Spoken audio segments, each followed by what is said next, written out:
신약성경 히브리서 12장입니다. 히브리서 12장 28절 29절에 있는 말씀인데요, 히브리서 12장 28절 29절입니다. 같이 한번 읽어보도록 하겠습니다. 그러므로 우리가 흔들리지 않는 나라를 받았은즉 은혜를 받자. 이로 말미암아 경건함과 두려움으로 하나님을 기쁘시게 섬길지니 우리 하나님은 소멸하는 불이심이라. 아멘. 우리 한번 인사할까요? 하나님의 은혜가 당신에게 임하기를 원합니다. 하나님의 은혜가 당신에게 임하기를 원합니다. 한 번 더요. 하나님이 당신에게 복 주시기를 원합니다.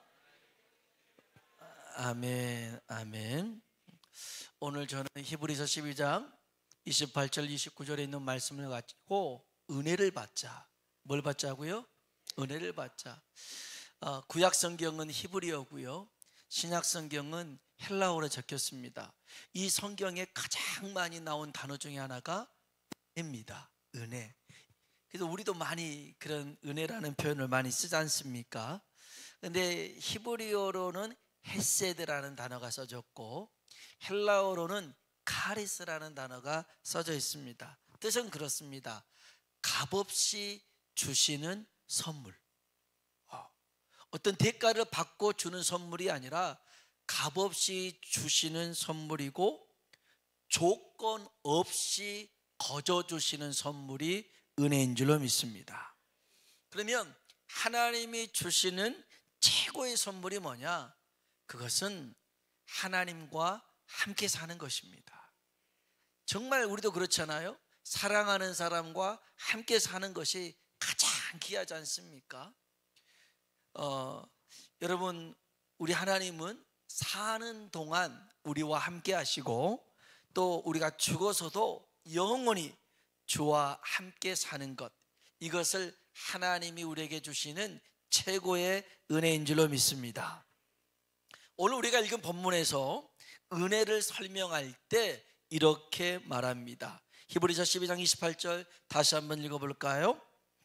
그러므로 우리가 흔들리지 않는 나라를 받았은즉 은혜를 받자. 아멘. 자, 우리가 흔들리지 않는 나라를 받았으니까 은혜를 받자라는 겁니다. 흔들리지 않는 나라가 뭘까요? 하나님의 나라입니다. 천국입니다. 여러분, 천국은 흔들리지 않는 곳입니다. 이 세상에 있는 나라들은요, 전쟁으로 흔들립니다. 기근이 있고 지진이 있고 그 다음에 어떤 사람에 의해서 또 어떤 것들에 의해서 막 흔들릴 수 있습니다. 내년에 경제를 전망하는 학자들은 IMF 때보다 더 힘든 그런 일들이 다가올 것이다, 이렇게 예측을 합니다. 그래서 PF라고요, 프로젝트 파이낸싱이라는 부동산 대출 이 금액을 이제 건설업자들이 갚질 못하면 줄도산하게 생겼습니다. 그래서 오늘 막 뉴스 봤잖아요. 그 건설회사 중에 시공회사로 16위에 있는 태영건설이라는 데가, 이렇게 말하면 안 되잖아요. 이러면 땡땡건설이라는 데가 막 이렇게 워크아웃 신청해가지고 막 그렇게 위험한 일들이, 이게 지금은 하나지만요, 이제 내년 총선 끝나고는 막 줄줄이 나타난다고 이렇게 합니다. 그러면 힘들어요. 경제의 가장 지표가 되는 게 건설인데 건설이 흔들리면 나라가 흔들릴 수밖에 없어요. 재정이 흔들리면 다 힘들어요. 그러니 어떤 나라가 전쟁에서 자유롭게 있어요? 경제적인 것에서 자유롭게 있어요? 정치적인 게 자유롭게 있어요? 이게 막 있으면 온 나라가 시끄럽고 흔들리고 막 그럽니다. 그런데 하나님의 나라는, 천국은 흔들리지 않는 나라라는 거예요. 이유가 있어요. 전능하신 하나님이 통치하시는 나라니까. 이 세상의 그 누구도, 그 어떤 것도 전능하신 하나님과 대적할 수 없는 줄로 믿습니다. 맞설 수가 없어요. 우리 하나님은 만왕의 왕이 되시고 만주의 주가 되신 줄로 믿습니다. 우리는 흔들리지 않는 나라 천국을 은혜로 받았습니다. 성경에 보니까요, 에베소서 2장 8절에 이런 말씀이 있습니다. 같이 한번 볼까요? 너희는 그 은혜에 의하여 믿음으로 말미암아 구원을 받았으니 이것은 너희에게서 난 것이 아니요 하나님의 선물이라. 아멘. 너희가 그 은혜에 의하여 믿음으로 말미암아 구원, 흔들리지 않는 나라 천국을 받았다는 겁니다. 이것은 하나님의 선물이라는 것입니다. 하나님의 선물입니다. 그래서 에베소서 2장 5절 6절에는 한번 더 볼까요? 읽어봅시다. 허물로 죽은 우리를 그리스도와 함께 살리셨고 너희는 은혜로 구원을 받은 것이라. 또 함께 일으키사 그리스도 예수 안에서 함께 하늘에 앉히시니. 아멘. 허물로 죽은 우리를 그리스도와 함께 살리셨대요. 우리는 이미 예수의 보혈로 말미암아 우리의 모든 죄값이 다 해결되고 이제는 주님이 부활하실 때 우리가 의롭다함을 얻은 존재로 살아난 줄로 믿습니다. 또한 이 에베소서 2장 6절에 보면요, 또 함께 일으키사 그리스도 예수 안에서 함께 하늘에 앉히시니. 우리는 저 흔들리지 않는 하나님 나라를 은혜로 받은 사람인 줄로 믿습니다. 자, 근데 오늘 본문에 보니까 하나님의 나라를 은혜로 받는 우리에게 또 은혜를 받으라고 그래요. 한번 봅시다. 히브리서 12장 28절입니다. 읽어볼까요? 그러므로 우리가 흔들리지 않는 나라를 받았은즉 은혜를 받자. 아멘. 흔들리지 않는 나라를 은혜로 받았는데 또 은혜를 받자라는 것입니다. 이게 무슨 뜻이냐면 은혜의 상태를 유지하라는 겁니다. 한 번 은혜에 머무르지 말고 계속해서 은혜를 받으라는 것입니다. 계속 은혜의 상태를 유지하라는 뜻인데요, 이것은 성령 충만과 맥락이 같습니다. 한 번 성령 충만함을 받았다고 해서 그게 계속 되어지는 건 아니잖아요. 이건 성령님의 능력이 부족해서 그런 것은 아닙니다. 우리의 믿음의 그릇, 믿음의 용량이 작기 때문에 그래요. 여러분, 작은 그릇에는 작게 채워질 수밖에 없어요. 그래서 경차에는 기름이 이 연료통이 있잖아요. 한 30리터 정도 들어갑니다. 경차. 화물차는요 200리터에서 400리터까지 들어갑니다. 10배가 넘습니다. 이 통이 크니까 그래요. 통이 크니까. 그래서 우리의 믿음도 큰 그릇이 되어야 될 줄로 믿습니다. 근데 여러분 보세요. 아무리 커도 지속적으로 보충되어야 합니다. 화물차든 경차든 주유하지 않으면 멈춰서게 되어 있어요. 그래서 계속 주유해야 됩니다. 여러분, 은혜가 떨어지고 성령으로 충만하지 못하잖아요. 그러면 작은 것보다 큰 게 더 문제가 됩니다. 이게 뭐냐면, 여러분 생각해 보세요. 은혜가 없어요. 성령님이 역사하지 않는 교회가 있어요. 문제죠. 문제예요. 그런데 작은 교회보다 큰 교회가 훨씬 더 심각하더라는 거예요. 여러분, 큰 교회인데 은혜가 없어요. 큰 교회인데 성령님이 역사하잖아요. 얼마나 큰 문제입니까?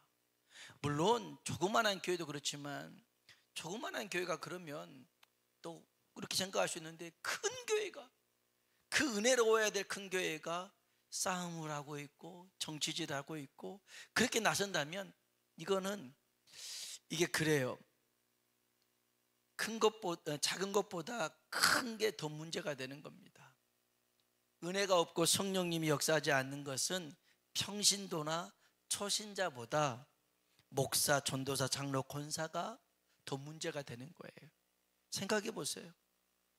목사인데 은혜가 없어요. 목사인데 성령으로 충만하지 않아요. 그러면 이 강단에서 외치는 소리가, 하나님의 말씀이 뭐가 되겠냐는 거예요. 여러분, 그래서요, 날마다 우리는 은혜를 계속 공급받아야 되고 성령의 충만함을 계속 공급받아야 될 줄로 믿습니다. 날마다 구해야 됩니다. 날마다 구해야 돼요. 크면 큰 만큼 더 구해야 되고, 내게 좀 작으면 내 믿음을 넓혀서 하나님 내게 큰 은혜 주십시오. 하나님의 일들을 힘있게 감당할 수 있는 성령의 충만함을 주십시오. 구해야 될 줄로 믿습니다. 오늘 여기 보면 우리가 하나님의 은혜를 지속적으로 받아야 하는 보다 구체적인 이유가 두 가지가 있습니다. 첫 번째요, 우리 28절 다시 한번 읽어보도록 하겠습니다. 그러므로 우리가 흔들리지 않는 나라를 받았은즉 은혜를 받자. 이로 말미암아 경건함과 두려움으로 하나님을 기쁘시게 섬길지니. 아멘. 여러분, 우리가 은혜 받아야 되는 첫 번째 이유가 뭐냐면 하나님을 기쁘시게 하는 겁니다. 여러분, 우리가 은혜 받아서요 하나님을 기쁘게 하는 사람 되길 주의 이름으로 축복합니다. 그런데 여기 보니까 은혜를 받는데 이로 말미암아 경건함과 두려움으로 하나님을 기쁘게 섬기자. 경건함과 두려움, 이거랑 하나님을 기쁘게 섬긴 거랑 조금 상반되어 있는 것처럼 보이는데 그렇지 않아요. 여기서 경건함이라고 하는 것은 하나님을 향한 신뢰하는 마음, 하나님을 향한 신뢰하는 마음이 경건함. 두려움이라고 하는 것은요 하나님을 경외하는 자세입니다. 그러니까 내 마음과 자세, 이거를 경건함과 두려움이라고 말하는 겁니다. 여러분, 하나님 앞에요, 하나님 앞에 우리가 기쁨이 되려면 우리의 마음이 하나님을 신뢰해야 됩니다. 그리고 하나님 앞에 경외하는 자세, 태도를 보여야 합니다. 성경에 보니까 하나님이 기뻐했던 사람들이 있습니다. 그 중에 한 사람이 아브라함입니다. 아브라함은요 정말로 하나님을 신뢰했어요. 그리고 그 마음만이 아니라 경외하는 태도를 보였습니다. 다윗도 마찬가지입니다. 다윗도 하나님 마음에 합한 자였죠. 그래서 다윗은 정말 양이 목자를 따라가듯이 하나님을 신뢰했던 사람입니다. 그리고 하나님 말씀 앞에요 자기가 왕이지만 하나님의 말씀을 전하는 나단 선지자의 책망 앞에 꿇어 엎드립니다. 제가 잘못했습니다. 그러한 경외하는 자세를 보입니다. 그러니까 하나님께서 이 두 사람에게 복을 주십니다. 이 두 사람을 통해서 하나님의 뜻을 이루는데요 마태복음 1장 1절입니다. 같이 한번 볼까요? 아브라함과 다윗의 자손 예수 그리스도의 계보라. 아멘. 아브라함과 다윗의 자손 예수 그리스도의 계보라는 것입니다. 하나님의 약속을 계속 기억하는데, 여러분 성경에 예수님의 그 계보를 이은 사람들이 아브라함밖에 없었겠어요? 다윗밖에 없었겠어요? 더 많은 사람도 있었겠지만 대표적으로 아브라함과 다윗을 꼽습니다. 왜요? 이 두 사람들은 아까도 말했지만 하나님을 향한 신뢰하는 마음, 경건함이 있었어요. 그 다음에 하나님을 경외하는, 두려워하는 마음이 있었어요. 그러니 하나님이 이들을 통해서 하나님의 계획을 이루어 가시더라는 것입니다. 오늘 저와 여러분에게도요 하나님을 온전히 신뢰하시고 우리의 믿음의 태도가, 우리의 자세가 언제나 하나님 앞에 순종의 자리에 설 수 있는 하나님을 기쁘게 하는 사람 되길 축복합니다. 두 번째입니다. 우리가 은혜를 받아야 되는 구체적인 이유가 29절, 히브리서 12장 29절입니다. 읽어볼까요? 우리 하나님은 소멸하는 불이십니다. 아멘. 우리 하나님은 소멸하는 불이라는 것입니다. 여러분, 하나님은 사랑의 하나님이십니다. 그래서 우리의 모든 약한 것과 부족함을 보듬어 안아주시죠. 그런데 여러분, 우리 하나님은 사랑의 하나님만은 아닙니다. 하나님은 공의의 하나님이십니다. 그래서 분명히 잘못을 따지시고 그로 인하여 심판하시기도 합니다. 공의로우신 하나님의 다른 이름은 거룩하신 하나님입니다. 거룩하신 하나님을 죄인들이 함께 할 수가 없습니다.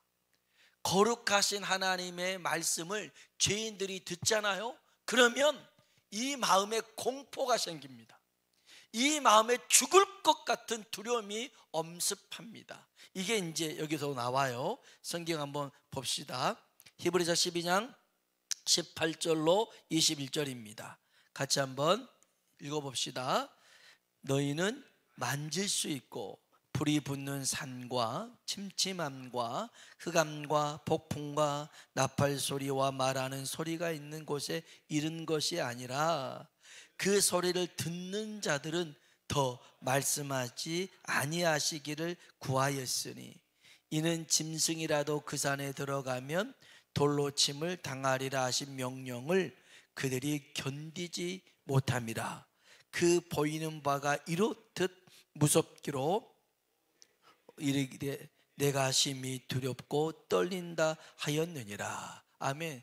여기 무슨 말이냐면요, 이스라엘 백성들이 광야에서 나와가지고 이제 애굽에서 나와서 광야를 갈 때 시내산에 도달했습니다. 그 꼭대기에서 하나님이 이제 말씀하십니다. 그런데 이 말씀하시는 것이 막 우레소리 막 그 다음에 큰 나팔 소리 막 들리니까 그 하나님의 음성이 너무너무 무서운 겁니다. 그리고 그 하나님께 나아가는 것이 막 죽을 것 같은 두려움이었습니다. 그래서 부탁을 합니다. 모세에게 부탁합니다. 제발 하나님이 직접 내게 우리들에게 말씀하지 않고 당신을 통해서 말씀하게 해주세요 할 정도로 죄인들은 하나님과 함께 할 수가 없었습니다. 여러분, 하나님은 죄를 묵인하시는 분이 아닙니다. 하나님은 죄를 용납하시는 분이 아닙니다. 그게 비록 제사장이라 할지라도요, 아론에게는 두 아들이 있었습니다. 나답과 아비후가 있었는데요, 하나님이 그럽니다. 이들에게 명령 내리신 게 있어요. 하나님이 정해 놓으신 이 불로만 하나님 앞에 이제 그 성막을 지키는 데 있어서 이 불을 사용해라. 다른 불을 사용하지 마라. 그런데 나답과 아비후가 다른 불을 씁니다. 그래서 하나님이 불로 이 나답과 아비후를 죽여버립니다. 너무 잔인한 거 아닌가 싶은데, 근데 왜 그랬지? 왜 나답과 아비후가 실수했을까? 이제 그 다음에 보면 이제 그 술에 취하지 말라는 그런 말씀들이 나와요. 그래서 나답과 아비후가 술에 취해서 술을 먹어서 이렇게 오인해 가지고 했다. 하지만 하나님은 그것마저도 용납하지 않을 만큼 엄격하셨던 공의로우신 하나님이었어요. 근데 아까 우리가 읽었던 히브리서 12장 29절에 우리 하나님은 소멸하는 불이랬단 말이에요. 그러면 우리 모두 다 죽을 판입니다. 우리 모두 다 죽을 판이에요. 그런데 오늘 여기 히브리서 12장 29절에 나와 있는 이 말씀은 죄인을 소멸하는 불이 아닙니다. 죄를 소멸하시는 하나님을 말씀하고 있어요. 하나님은 우리의 모든 죄를 깨끗하게 태워서 씻어서 우리를 온전하게 하시는 하나님인 줄로 믿습니다. 그래서 여기 이제 히브리서 12장 15절 한번 볼까요? 거기 보면 하나님의 은혜에 이르지 못하게 하는 게 있습니다. 한번 봅시다. 히브리서 12장 15절에 있는 말씀 읽어볼까요? 너희는 하나님의 은혜에 이르지 못하는 자가 없도록 하고 또 쓴뿌리가 나서 괴롭게 하여 많은 사람이 이로 말미암아 더럽게 되지 않게 하며. 아멘. 너희는 하나님의 은혜에 이르지 못하는 자가 없도록 해라. 그 하나님의 은혜에 이르지 못하게 하는 게 뭐냐면 쓴뿌리라는 것입니다. 쓴뿌리요. 여러분, 뿌리가 쓰면 열매는 어떻게 했어요? 쓸 수밖에 없어요. 쓴뿌리, 죄의 쓴뿌리가 있습니다. 그러면 죄의 열매를 맺게 됩니다. 뿌리가 그러니까요. 상처에 쓴뿌리가 있습니다. 그러면 독이 나올 수밖에 없어요. 여기서 쓰다라는 말의 헬라어는 피크 리아라는 게 써졌는데 이 뜻이 이겁니다. 악독, 분노, 원망, 난폭함, 이게 쓴이란 뜻이에요. 그래서 여러분, 요즘 들어서 내가 쉽게 화를 내고 짜증을 내고 어떤 사람이 꼴보기 싫고 만사가 다 귀찮다, 이거는 문제가 많아서 그런 게 아니에요. 그걸 감당할 만한 은혜가 나한테 없어서 그래요. 은혜가 나한테 떨어지잖아요. 고갈이 되잖아요. 여러분, 그 미국에서도 저 서쪽으로 갈수록 나뭇잎들이 점점 작아지고 넓었던 나뭇잎이 조금씩 말라 비틀어져 가지고 이 나뭇잎이 나중에 가시가 된단 말이에요. 여러분, 선인장도 그 뾰족뾰족한 게 선인장 잎입니다. 잎이에요. 그러니까 수분이 없어서 말라 비틀어지면 가시가 됩니다. 그러면 가까이 가면 어떻게 하겠어요? 막 찌릅니다. 나무가 수분이 잘 돼가지고 넓으면 그 밑에 가서 쉴 수도 있는데 수분이 없어서 말라 비틀어져 버리면 가면 찌르는 거예요. 가면 찌르는 거예요. 그러니까 이 사람이, 다가오는 사람이 문제가 아니라 내가 문제예요. 하나님의 은혜가 내게 고갈되면 자꾸만 내 속에 있는 쓴뿌리가 올라와서 그렇게 찌를 수밖에 없더라는 거예요. 내뱉을 수밖에 없더라는 거예요. 그래서 여러분, 오늘 성경에 보니까 홍해를 건너서 이제 이스라엘 백성들이 아주 너무 기분이 좋았어요. 그리고 이제 3일 정도 걸어가는데 마실 물이 없어요. 여러분, 3일만 물 안 마셔봐요. 그러면 당장에 원망불평이 나옵니다. 이들도 원망불평이 나왔어요. 그런 와중에 샘을 하나 발견을 합니다. 와, 3일 동안 못 먹었는데 갑자기 샘이 있으니까 막 사람들 들어가서 먹는데 마치 그 샘이 바닷물처럼요, 바닷물 아무리 많아도 먹질 못하잖아요. 짜니까. 이 샘은 너무너무 씁니다. 써요. 쓰다라는 뜻의 마라, 그래서 마라에 쓴 물이라고 합니다. 써서 못 먹습니다. 우리 한번 그 얘기를 한번 볼까요? 출애굽기 15장 22절로 24절입니다. 같이 한번 읽어봅시다. 모세가 이스라엘을 인도하며 그들이 나와서 수르 강야로 들어가서 거기서 사흘 길을 걸었으나 물을 얻지 못하고 마라에 이르렀더니 그곳 물이 써서 마시지 못하겠으므로 그 이름을 마라라 하였더라. 백성이 모세에게 원망하여 이르되 우리가 무엇을 마실까 하며, 아멘. 마라의 쓴물이 너무 썼어요. 그래서 뭐합니까? 원망합니다. 여러분, 쓰니까, 아니 3일 동안 물 못 먹었으니까 당연히 원망 나오죠. 그리고 제일 눈에 보이는 타켓이 누굽니까? 모세 아닙니까? 야, 어떻게 할래? 모세에게 탓을 돌립니다. 근데 여러분, 남 탓하고 원망하는 데는 기적이 일어나지 않아요. 비록 문제가 있다 할지라도 엎드려 기도하는 것에 기적이 일어납니다. 여기 24절 보세요. 25절 보세요. 출애굽기 15장 25절 읽어볼까요? 모세가 여호와께 부르짖었더니 여호와께서 그에게 한 나무를 가리키시니 그가 물에 던지니 물이 달게 되었더라. 거기서 여호와께서 그들을 위하여 법도와 율례를 정하시고 그들을 시험할세. 아멘. 자, 모세가 하나님께 뭐 했습니까? 부르짖었습니다. 여러분, 남들을 다 원망하는 그 순간에도 여러분은 엎드려 기도할 수 있는 사람 되길 축복합니다. 남에게 손가락질하고 비난할 수 있는 건 쉬운 일입니다. 그러나 쉬운 그 일에는 역사가 일어나지 않아요. 엎드리는 사람이 아무리 적어도 그 적은 그 한 사람을 통해서 기적이 일어납니다. 모세가 하나님께 부르짖었습니다. 그때 하나님이 한 나무를 보여주십니다.